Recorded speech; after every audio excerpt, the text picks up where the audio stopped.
In today's video, I'm going to teach you how to disable the zoom feature on Windows 10. If you've ever found yourself accidentally zooming in and out on your screen, you know how frustrating it can be.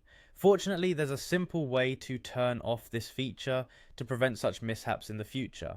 So let's walk through the process step by step. First, go ahead and click on the Start button at the bottom left corner of your screen.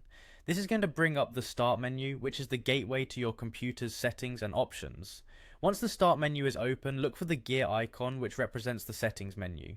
Clicking on this icon will open up the Windows settings. This is where you'll find all the various options to customize your Windows 10 experience. In the settings menu, you're going to want to select Ease of Access. This section is designed to help you configure accessibility options on your computer, making it easier to use if you have specific needs or preferences, like disabling unwanted zooming. After you click on Ease of Access, you'll see a menu on the left-hand side.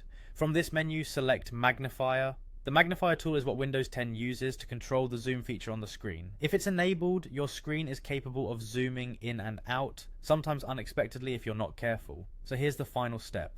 In the magnifier settings, you'll see a switch at the top that you can toggle. It's going to say Turn on Magnifier.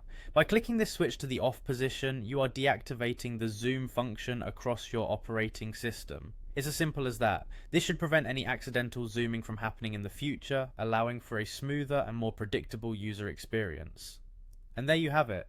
With these easy steps, you've successfully turned off the magnifier, putting control back in your hands. Remember, should you ever find a need to turn it back on for any reason, you can always revisit these steps and toggle that switch back to the on position. I hope you found this tutorial helpful and that it saves you any frustration from unwanted zooms happening on your computer in the future. Let us know in the comments below if there's anything else you'd like us to cover. Thanks for watching, and don't forget to subscribe to our channel for more handy tech tips.